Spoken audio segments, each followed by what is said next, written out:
صحابہ کرام رضوان اللہ علیہم اجمعین کو عملی نمونہ بناتا ہے نا، وَلَا تَكُونُوا كَالَّذِينَ تَفَرَّقُوا، آٹومیٹکلی تفرقہ بازی سے نکل جاتا ہے، آٹومیٹک۔ اور جب صحابہ کرام رضوان اللہ علیہم اجمعین اس کے لیے نمونہ نہیں ہوتے تو آٹومیٹکلی تفرقہ بازی کے اندر پڑتا ہے۔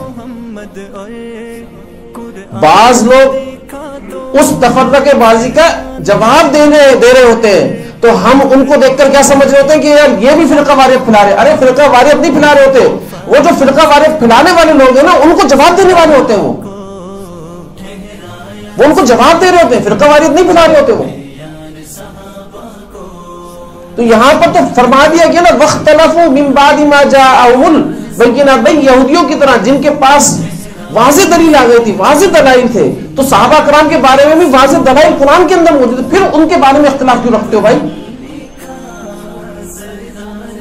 پھر کیوں ان کے بارے میں غلط سوچتے ہو؟ قرآن اور حدیث کو سمجھانے والے صحابہ کرام ہیں، اگر ان کے بارے میں اختلاف رکھو گے تو صحابہ کرام کے بغیر نہ اللہ کے نبی صلی اللہ علیہ وسلم سمجھ میں آ سکتے، نہ اللہ کے نبی کے بغیر اللہ تعالیٰ کی ذات سمجھ میں آ سکتی۔ پھر آپ قرآن اور حدیث کو ہی اختلاف کا شکار کر دو گے اگر صحابہ کرام رضوان اللہ علیہم اجمعین کے اندر اختلاف پیدا کیا آپ نے، کہ کسی کو مانا کسی کو نہیں مانا، کسی کی بحث کے اوپر بدگمان ہو کر بیٹھ گئے، برائیاں کرنا شروع کر دی۔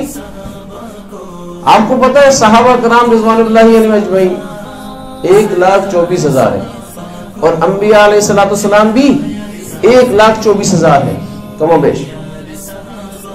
آپ صلی اللہ علیہ وسلم کے اندر سارے انبیاء علیہ السلام کی کمالات جمع ہیں، تو سارے انبیاء کے کمالات کے جامع تھے آپ صلی اللہ علیہ وسلم، اور آپ صلی اللہ علیہ وسلم کے کمالات کے جامع صحابہ کرام رضوان اللہ علیہم اجمعین ہیں۔ ہر صحابی کے اندر ایک ایک کمال، ایک ایک صفت آپ صلی اللہ علیہ وسلم نے جمع کی ہے۔ یہ نہیں ہے کہ اور کمالات ان کے اندر موجود نہیں، ہر صحابی کے اندر ایک ایک کمال کا رنگ زیادہ واضح تھا، زیادہ کلیئر تھا۔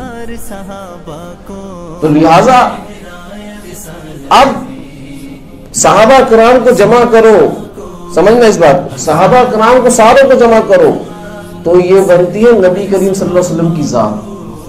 صحابہ کرام کو جمع کرو تو یہ بنتی ہے نبی کریم صلی اللہ علیہ وسلم کی صفات۔ سارے صحابہ کرام کو جمع کرو، یہ سارے جو صحابہ کرام بنتے ہیں یہ کمالات نبی بنتے ہیں صلی اللہ علیہ وآلہ وسلم۔ اب اگر کسی صحابی کے بارے میں کوئی غلط بات کرتا، کسی بھی صحابی کے بارے میں، تو وہ کمال نبی کے بارے میں غلط باتیں کر رہا ہے، وہ صحابی کے بارے میں نہیں کر رہا، وہ کمال نبی کو غلط کہہ رہا ہے۔ اور کمال نبی کے بارے میں غلط بات کرنا، ان کے بارے میں سب و شتم کرنا، یقین جانو بڑا مشکل اور گہرا لفظ ہے، دل کے اندر سے ایمان کو نکالنا،